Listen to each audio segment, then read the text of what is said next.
This segment is sponsored by the Tennessee Wildlife Resources Agency. Join us in preserving and protecting Tennessee's wildlife.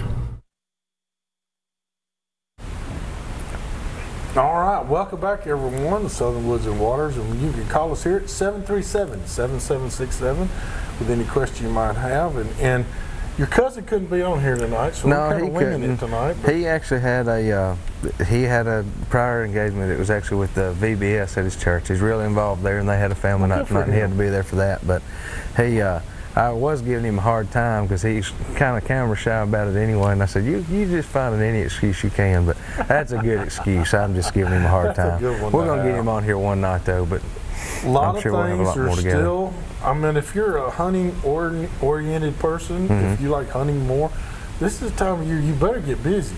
It is. It's a good time to be getting started. We talked about the other day, August 24th, 25th, and 26th is right around the corner. Before you know it. And you know, there's a lot of guys like Clint Holden, Greg Gallagher. We're going to be doing a show with them in a few weeks. They're out hunting coyotes, just about every day. So I mean, if you want to get out and hunt right now rather than fish, you can. You know, there's things you can go hunt. And those guys have been real productive the last little bit, the last couple of weeks especially. They did a little survey on, TWRE did, that's been 3 or 4 weeks ago now, but what's the first hunting season? What do you mean, the first one of the year? After turkey, what's the first hunting season? I would have to say squirrel, but I'm not sure. It is squirrel. Yeah, You're I was going to say, I know there's a spring squirrel. I was surprised how many people said dove.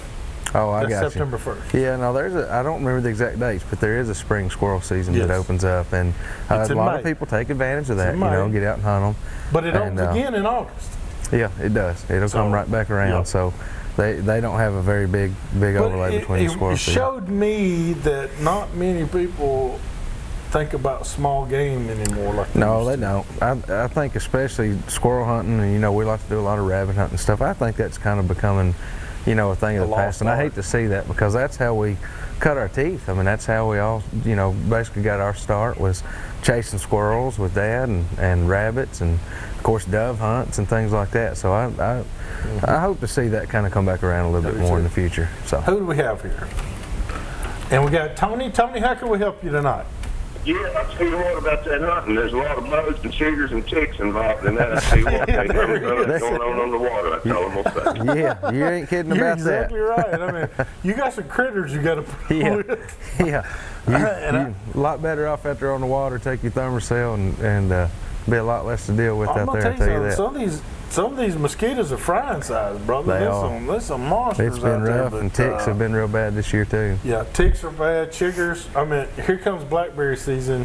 Yep. Do you pick blackberries? Yeah, sometimes. I've actually got a good customer that has a really big blackberry patch. We're gonna get some every year. I've got a little patch at home, but Tom Courtney ought to be listening to this. Blackberry cobbler. I mean, yeah, we need a blackberry cobbler soon, Tom. Yeah, but I mean, it's that time of the year. It's getting there. They're not quite ripe yet. Some of them are, but not the vast majority. But give them. I mean, chiggers are bad. Yeah. Do you wear coal oil around your ankles? Sometimes. It just depends. Usually at least spray down with something, or we treat our clothes. A lot of times. So it's better to just treat your clothes. The old-fashioned way was coal oil or kerosene wrapped around a rag and wrapped around your ankle. Whatever works. It works. It's worth doing whatever you got to do to keep those chiggers off of you. Those things are awful. They are awful. Hey, but fishing season is vastly upon us right now. I'm telling you. Most of your fish have already spawned out and they're headed for their deeper haunts. I will go ahead and tell you that. That's not to say, though, I'm a firm believer that there is a shallow water fish and a deep water fish. Yeah. I'm going to tell you, I've seen too much of it in my life that you can catch 5, 6, 7, 8 pounders in shallow water. Yeah. But you can also catch them out there in 25 plus. And it's just a lot of fish spawn. Well, we normally thought fish would spawn in 2 to 3 feet of water. We've seen them spawn in 12 to 15. Yeah. So there is shallow water fish and there's deep water fish. So get out there, whatever, and I'll tell you what I think is fish your strengths. Yeah. If you love to throw a spinnerbait or you love to throw a crankbait, then that's what you're going to have the most confidence in. Throw it. But do yourself a favor. Every time you go out there, change it up a little bit. Try one thing new at least. Yeah. Wacky style worm, a Texas rig, a Carolina rig, whatever. Yeah. If you're not that good, and this will build your confidence up. And Brandon and I do it all the time. That's the way we get better and better. And if you don't, it's the only way you learn anything. It's the only way you learn. It is. It is. It might you might not do you any good at all, and you might learn your new favorite technique. You know, whatever it is. And Brandon, you and I both, we've been members of archery clubs and hunt clubs and things like that. I still tell everybody I know, if you want to get involved and you want to learn fast, and get up with the crowd, join a club. Yeah. Whether it's a bass, one of the bass clubs, or like you say, NWTF, we do a lot with that. And Old Hickory Lake Bowman, we grew up, I grew up down there and cut my teeth in the archery world down there. That's right. And you learn a lot. When you get with people that know more about what you're trying to learn, that's when you'll learn it. And we've always highly recommended people to always pick somebody that's better than you to go with them. If you know that person's really a good shot or something, go with them. I promise you'll learn more from them in a short period of time. Yeah. We got Ryan. Whoops, wrong one. That's Ryan. Say hello. Ryan, how are you doing? How can we help you? Hi, can you hear me? Yes, sir. Yeah, I was going to say that I think the best tasting fish for eating, for your lemon stuff, I don't know about weight, but I think the crappie, bluegill or scrum, whatever they call them, I think those are the best tasting fish. I have to agree with you. It's hard to beat a pan full of crappie, I guarantee you. That is shell cracker. I mean, shell cracker, big blue. Yes. Yes. I think so. I mean, the catfish is hard to cook. Yeah. And, and the bass is just a sportsman fish. My brother Michael, he's a fine fisherman, so that's just for pounding, a sportsman. But for eating, I think crappie, bluegill, scrum, whatever you call them, I think those are the best tasting fish. Oh, they are. And the catfish, there's no way you can cook them. I don't know, with pepper or what. How do you cook the catfish? Hey, I tell you what, Ryan, you just stay right here with us the next couple of weeks. We'll talk on Tom Courtney into cooking you some catfish, brother. Yeah. I'm going to tell you something. Now, Tom Courtney can do it. Okay? All right. Thank you, sir. Thanks for calling. calling. And he's right. Catfish is a little tougher, but it's good. Randy, how are you tonight? All right. I was wanting to know when the free fishing day is. June. It's not Father's Day. No, I think it's that following weekend. It's the following week. So let's see. The 17th is Sunday. 16th is Saturday. So the 23rd. 23rd. Yeah. It'll be the last Saturday in June. It's the last Saturday in June. Does that help you? Yeah. Thank you. You're welcome. You're welcome. That's a good. I'm glad he brought that up. Yeah, but actually, I think the 30th will be the last Saturday in June. Now that I think about that. It is the 30th. Yeah. So we might have just told you wrong. I apologize if we did. We need to put a disclaimer. We do not give legal advice. We cannot read a calendar. We'll check that out here in a minute. Yeah, because come to think of it, if the 23rd is a Saturday, that would mean the last one. That would mean the last one's the 30th. Yeah. We'll get that figured out. We're working on it. We're working on it. But he's right about the previous callers, right? Fred.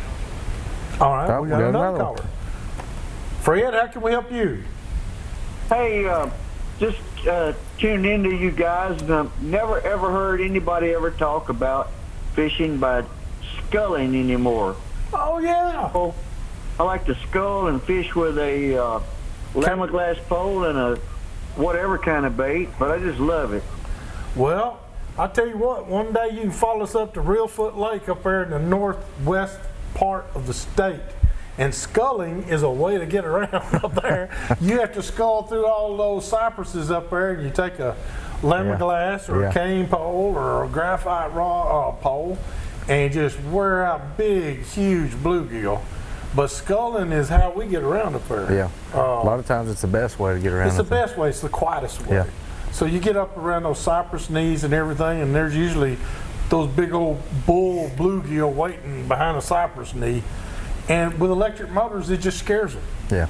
So you can take a cricket or something like that and get in there. But yes, sculling is still alive. Well, I just wondered. I've been doing it for about 50 years now. And I used to do it with a cane pole and a bomber. Yes, sir. That's a lot of fun. A lot of fun. And I tell you something else we used to do was figure eights. Sculling and getting in the brush and doing figure eights with the top water and catching bass in shallow water. So Yeah. sculling's still a avid part. Yeah. My best friend Joe Draper, his dad showed us this way back, and I still love it better than any kind of fishing I can do. It's a lot of fun, and it's a lost art because not many people know how to do it anymore. But thank you for your call. Hard work. It's hard work, but I just love it. Well, thank you very much for your call and bringing back memories. Have a good night. Thank you. All right. Larry, how can we help you? Hey, Hugh, I was just wondering, has the TWRA released the harvest, spring turkey harvest? I know the turkeys have really been down, so Yep. I was wondering if they released a report on it. It has been released.